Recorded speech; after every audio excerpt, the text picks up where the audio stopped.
Health and Safety Executive is the overall organisation for health and safety. It has established controls and measures put in place in order to protect the participant, the person conducting the study, and the establishment when conducting research. There are four main parts to it. So a risk assessment, lab safety procedures, first aid procedures, preparation of the subject, and reasons for terminating a test, which I will explain in more detail later on in the presentation. But firstly, a risk assessment is a live document that needs to be updated regularly, or the establishment or researcher needs to create new ones for every new study or experiment they have. It is by law that this must be completed before conducting an experiment. To create a risk assessment, the establishment and researcher has to identify all potential hazards of the experiment, then state who is at risk of these hazards if they were to occur. Then practical controls need to be put in place to minimise the risks from the occurring hazards if they were to occur. There needs to be a risk rating, so the likelihood of the hazard occurring. If it was to occur, how severe would the consequences be? You multiply these two factors together, then this gives you the overall risk rating. The risk rating can be conveyed numerically or with words.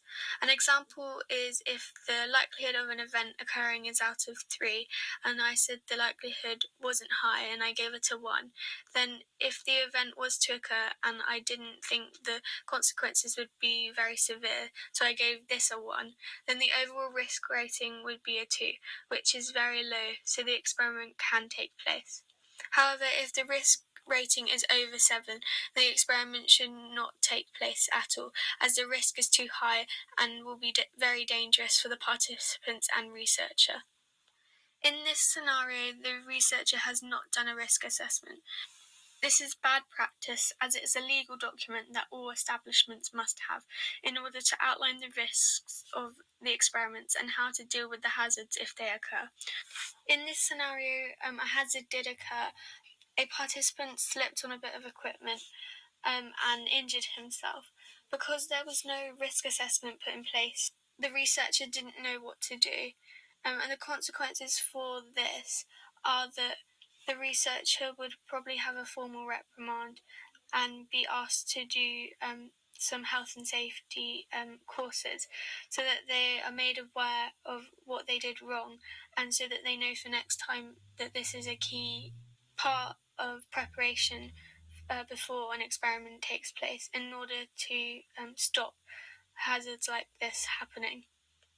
The consequences for the establishment is that they might be fined, as this is a legal document that they need to have, and because there has been that injury, it needs to be taken to court because this shouldn't have happened. There should have been a risk assessment in place so that this didn't happen.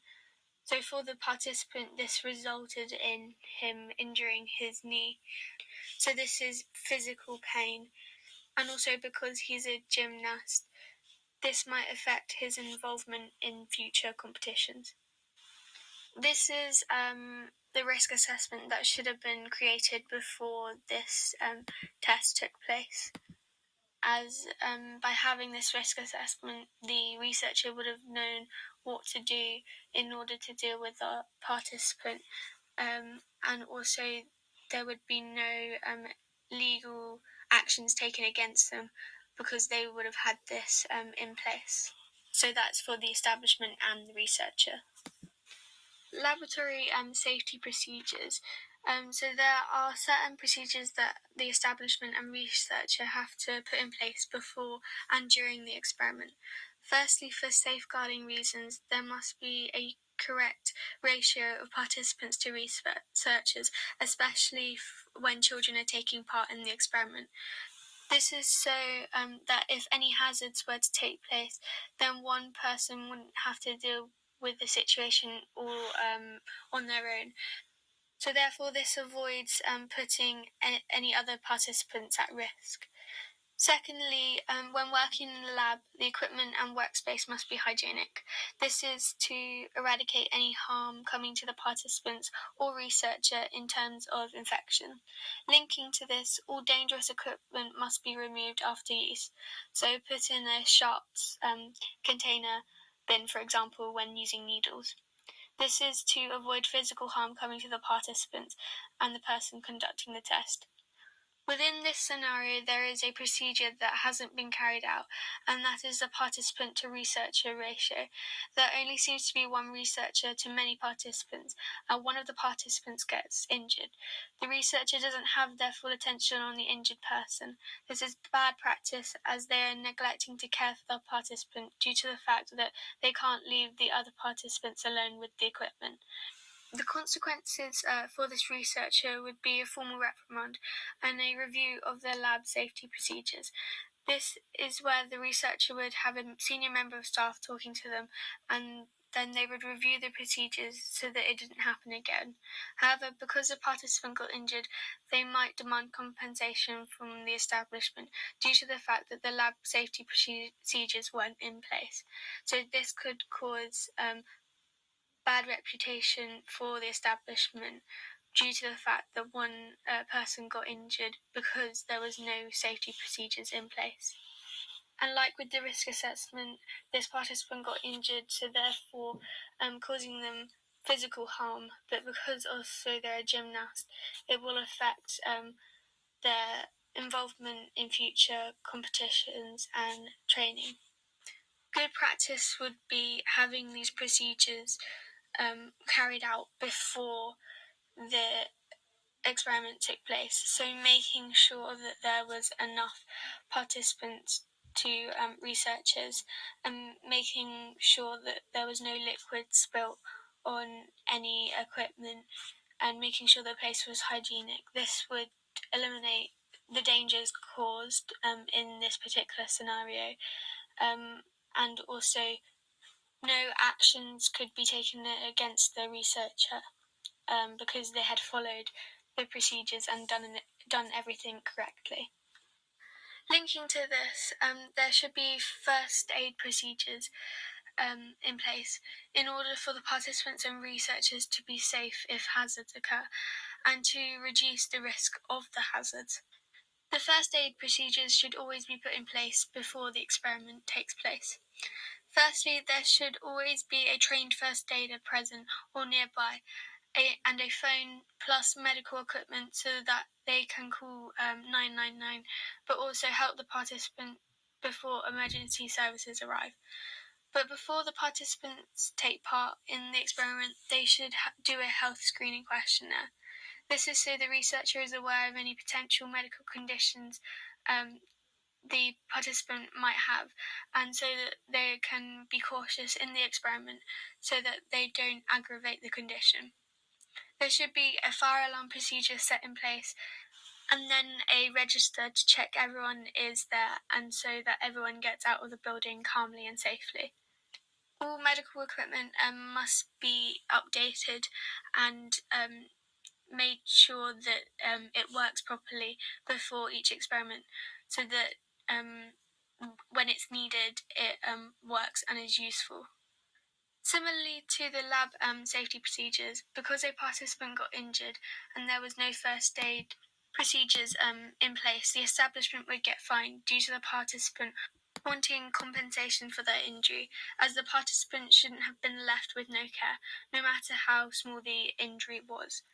The researcher would get a formal reprimand and some training in first aid procedures, because they shouldn't have left the participant unattended, and they need to know what to do if this situation happens in the future. In addition to this, the researcher should have filled out an accident report form.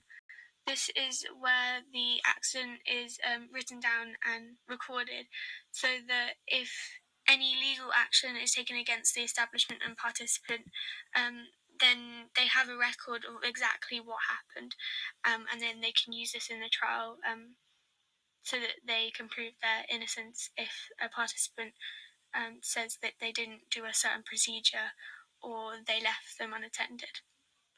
So the good practice in this situation should have been that the researcher should have made sure all first aid procedures were in place before the experiment took place to eliminate any hazards, and they should have filled out an accident report form for the participant that got injured, and therefore the establishment and researcher are legally safe, and the participant then gets dealt with straight away to minimise the pain of the injury and then gets medical help quicker. The right to withdraw is where it is within the participant's right to stop taking part in the experiment. They are allowed to stop, and no one can question their reasons or force them to restart. They can stop at any point during the experiment, and they don't even have to take part in it in the first place if they don't want to. Linking with respect, the researchers must respect the participants' decision to stop.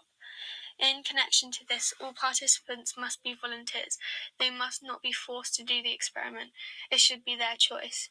As a volunteer is someone who freely offers to take part in an event or undertake a task. In this scenario, the researcher did not give the participant the right to withdraw, as the participant no longer wanted to be a volunteer, and as a result, for the participant, they might have got psychological harm or of anxiety or stress, as they didn't want to take part in the experiment anymore but got forced to. The consequences for the researcher would be ethical training and supervision in future studies, because they should not force any participant to take part in experiments. They need to be reminded on how to be ethical when conducting studies and how to treat people with respect and not to undermine them. For the establishment, people won't want to take part in their future studies due to the psychological harm of the researcher not letting them stop the experiment, therefore getting a bad reputation, as no one wants to be in their studies. Letting the participants withdraw from the experiment would be good practice. Making sure that they know that it's all right to withdraw from the experiment would also be good practice. Making sure that there's no pressure put on them in order to reduce that psychological harm that the participants might feel if, like in the scenario, if they were forced to do the experiment. So not making the participants do the experiment and reassuring them that it's fine and that it's okay is good, as then the participants feel at ease, and also there's no repercussions for the establishment or researcher, as they've done the right thing and no one needs to be reminded of how to treat people, and the establishment won't get a bad reputation because the researcher has done exactly what they should have done and been respectful and kind to the participants.